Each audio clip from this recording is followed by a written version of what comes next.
मैं प्रभास कुमार आप सबका स्वागत करता हूं। इस चैनल पे हम लोग क्लास 10th के संपूर्ण सिलेबस को पढ़ने वाले हैं। आप लोग जो है ज्यादा से ज्यादा इस वीडियो को शेयर करो, क्योंकि देखो बहुत सारे बच्चे ऐसे हैं जिनके पास पैसे की कमी के कारण अच्छे टीचर को अफोर्ड नहीं कर पाते। मैं खुद ऑफलाइन क्लास में इतना फी लेता हूं कि गरीब बच्चे अफोर्ड नहीं कर पाएंगे, क्या करेंगे, सबके पास पेट है खाने को। इसीलिए जो है आप लोग इस क्लास को ज्यादा से ज्यादा फेसबुक, व्हाट्सएप, इंस्टाग्राम पे शेयर करो, अधिक से अधिक शेयर करो ताकि हर एक बच्चे तक पहुंच पाए। आज हम लोग जो है पढ़ने वाले हैं संस्कृत, जो हम लोगों का ये बुक है, कौन सा है ये, पीयूषम। पीयूषम का प्रथम चैप्टर आज हम लोग पढ़ने वाले हैं, मंगलम। बहुत सारे ऑब्जेक्टिव्स इससे सवाल पूछे जाते हैं, कभी कभी 2 मार्क्स का भी सवाल पूछा जाता है। बोर्ड के बदले पैटर्न के कारण हम लोग उसी आधार पर पढ़ेंगे। हिंदी में अधिक क्वेश्चन पूछे जाते हैं, संस्कृत के क्वेश्चन हिंदी में पूछे जाते हैं। तो बिहार बोर्ड का हम लोग ये क्लास 10th का संस्कृत का चैप्टर 1 शुरू करने जा रहे हैं। तो आप लोग बुक रख लीजिए सामने और देखिए। उपनिषद वैदिक वाङ्मय अंतिमे भागे दर्शन शास्त्रस्य सिद्धांतान प्रकटयन्ति।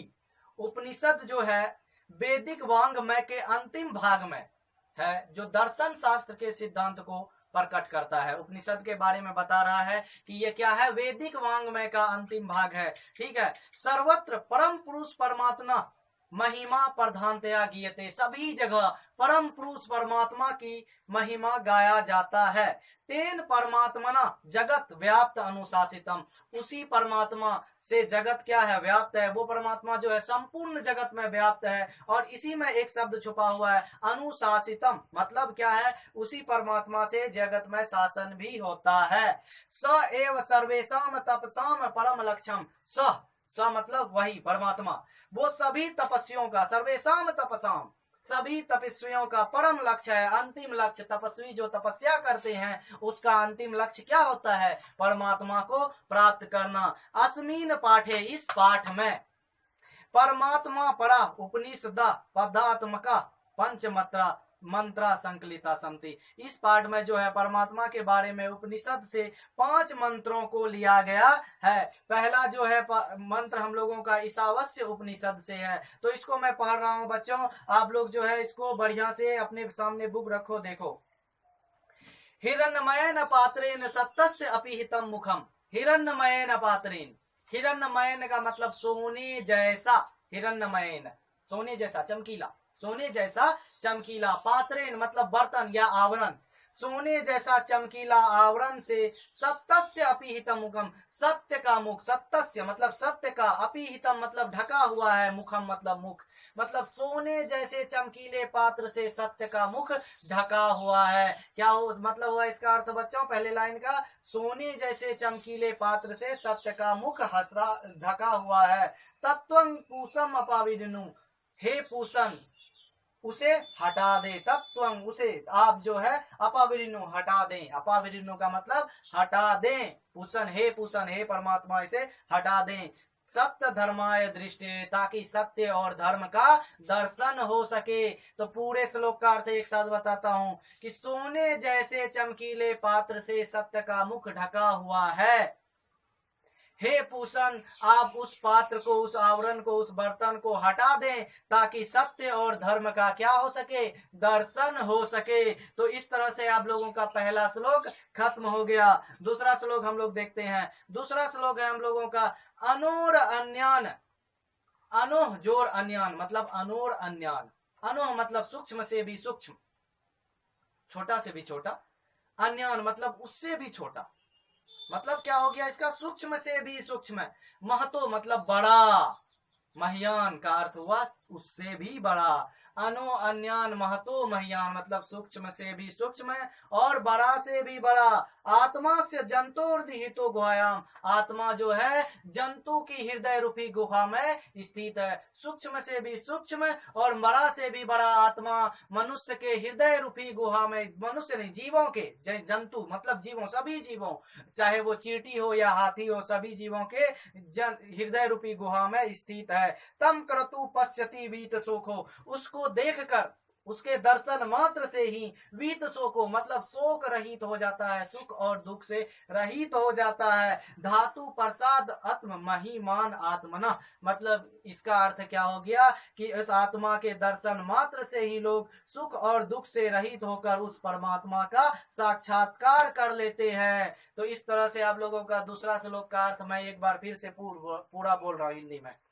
छोटा से भी छोटा अर्थात सूक्ष्म से भी सूक्ष्म, महान से भी महान मतलब बड़ा से भी बड़ा आत्मा जंतु के हृदय रूपी गुहा में स्थित है। इसके दर्शन मात्र से ही लोग शोक रहित होकर उस परमात्मा में मिल जाते हैं, सुख और दुख से मुक्त हो जाते हैं। तीसरा श्लोक है सत्यमेव जयते, सत्य की जीत होती है। सत्यमेव जयते हर जगह आप लोग श्लोक लिखे हुए देखते हैं। अर्थ क्या है इसका? सत्य की जीत होती है। ना निरीतम, ना मतलब नहीं, निरीतम मतलब झूठ। सत्य की जीत होती है, ना निरीतम झूठ की नहीं। सत्येन पन्था विततो देवयान, सत्य के द्वारा ही देवयान मतलब देवता तक जाने की, स्वर्ग तक जाने की जो यान होती है उसको देवयान बोलते हैं। उसी के द्वारा, सत्य के द्वारा ही देवयान का रास्ता विस्तृत होता है, सत्य ही उस रास्ता को बनाता है। एन कर्मास ऋषियो ह्याप्त कामा, इसी प्रकार ह्याप्त कामा मतलब काम क्रोध से मुक्त ऋषि, इच्छाओं से मुक्त ऋषि, इसी प्रकार जो है यत्र तत्र सत्यस्य परम निधानम, जब वहां पर पहुंच जाते हैं जो सत्य का परम निधान है। सत्य का परम निधान का अर्थ क्या हुआ? ईश्वर तक पहुंच जाते हैं। यत्र तत्र वहां जहां सत्यस्य परम निधानम, सत्य का परम निधान है, बहुत बड़ा निधान है। सत्य का परम निधान कौन है? ईश्वर है। तो बोल रहा है सत्य की जीत होती है, झूठ की नहीं। सत्य के द्वारा ही देवयान का रास्ता विस्तृत होता है। इसी प्रकार काम क्रोध से मुक्त ऋषिगण उस सत्य के परम निधान अर्थात ईश्वर पर मिल जाते हैं। और ये जो चौथा श्लोक है हम लोगों का, चौथा श्लोक है यथा नंदा, यथा मतलब जिस प्रकार, नद्दा मतलब नदियां, जिस प्रकार नदियां, स्यंदमाना मतलब बहते हुए, स्यंदमाना का क्या अर्थ हुआ? बहते हुए, बहकर, जिस प्रकार नदियां बहकर समुद्रे अस्तंग गच्छति, समुद्र में जाकर मिल जाता है। नाम रूपे विहाय, नाम और रूप को छोड़कर, जिस प्रकार नदियां अपने नाम और रूप को छोड़कर कहाँ मिल जाता है? समुद्र में मिल जाता है। गंगा हो, यमुना हो, कोई भी नदी हो, ब्रह्मपुत्र हो, सारे नदी के जल जाके कहाँ मिलते हैं? समुद्र में। और समुद्र में जाकर पहचान पाओगे क्या ये गंगा का जल है, ये यमुना का जल है? नहीं पहचान पाओगे, क्योंकि उसका अंतिम लक्ष्य जो समुद्र है वहां पर मिलने के बाद वो अपने नाम और रूप को छोड़ देता है। तो यथा नद्दा, जिस प्रकार नदियां बहते हुए जाकर समुद्र में मिल जाता है और अपने नाम और रूप को छोड़ देता है, तथा मतलब उसी प्रकार विद्वान नाम रूपद विमुक्त, विद्वान पुरुष जो होते हैं अपने नाम और रूप से विमुक्त होकर परात परम पुरुष मुपेति दिव्यम, उस दिव्य पुरुष, वो दिव्य पुरुष परमात्मा से जाकर मिल जाते हैं। एक बार हिंदी इसका, जिस प्रकार नदियां अपने नाम और रूप को छोड़कर बहते हुए समुद्र में जाकर मिल जाता है, उसी प्रकार विद्वान पुरुष अपने नाम और रूप को छोड़कर उस परमात्मा में जाकर मिल जाता है, उस परमात्मा से उसका साक्षात्कार हो जाता है। अब है वेदा मेतम पुरुष महानतम, वेदा मेतम पुरुष महानतम, इसका क्या अर्थ हुआ बच्चों? वेदा मेनतम का मतलब हुआ कि वेद जो है पुरुष को महान बनाता है। वेदों का ज्ञान क्या करता है? पुरुष को महान यानी इंसान को महान बनाता है। आदित्य वर्णम तमसा प्रस्तात्, जिस प्रकार आदित्य का वर्ण, सूर्य का वर्ण, सूर्य का किरण, तमसा मतलब अंधकार को प्रस्तात् परास्त कर देता है। जिस प्रकार सूर्य का किरण अंधकार को खत्म कर देता है, उसी प्रकार जो है वेद का ज्ञान पुरुष को महान बना देता है। तमेव विद्वती मृत्यु मेति न्याय पंथा विद्ये अन्याय, तमेव विद्वती मृत्यु मतलब इसी से मृत्यु पर विजय प्राप्त किया जा सकता है। मतलब वेदों के ज्ञान से ही मृत्यु पर विजय प्राप्त किया जा सकता है। ना अन्य मतलब इसके अलावा, पंथा कोई रास्ता, विद्यते अन्याय इसके अलावा कोई और रास्ता नहीं है। पूरे श्लोक का एक बार हिंदी फिर से, वेद का ज्ञान मनुष्य को उसी प्रकार महान बनाता है जिस प्रकार सूर्य की किरणें अंधकार को नाश कर देती है, और वेदों के ज्ञान से ही लोग मृत्यु पर विजय प्राप्त कर लेते हैं, इसके अलावा कोई दूसरा रास्ता नहीं है। तो इस तरह से आप लोगों का ये चैप्टर खत्म हुआ। नेक्स्ट पार्ट जो आपका संस्कृत का आएगा, इस चैप्टर का जो अभी हम पढ़ा है इसका जो है लिखा देंगे आपको, प्रत्येक श्लोक का व्याख्या बढ़िया से लिखा देंगे नेक्स्ट पार्ट पे। लेकिन इसको आप लोग बुक से 3 बार 4 बार बुक सामने में रख कर पढ़ो।